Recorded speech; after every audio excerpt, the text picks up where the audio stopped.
हम हट गए तो नून लीग की अक्सरियत का पोल खुल जाएगा। अवामी मसाइल के हल के लिए इस बार नून लीग को पकड़ा गया है, भागने नहीं देंगे। एमकेएम पाकिस्तान के मरकजी रहनुमा डॉक्टर फारूक सत्तार की मीडिया से गुफ्तगू, कहा कि मुस्लिम लीग नून को कराची के मसाइल से जान छुड़ाने नहीं देंगे। ऐसा हुआ तो अवामी ताकत का मुजाहिरा किया जाएगा। मसाइल हल ना हुए तो शारा फैसल या एम जना रोड पर अवामी असम्बली लगाई जाएगी। उन्होंने मजीद कहा कि कोई एक जमात कराची और हैदराबाद के मसाइल हल नहीं कर सकती।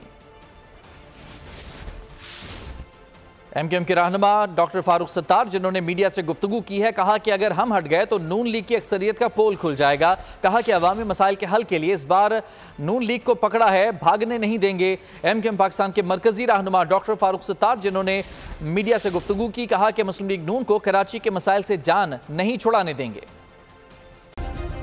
सब्सक्राइब करें और बेल दबाएं ताकि कोई खबर रह न जाए।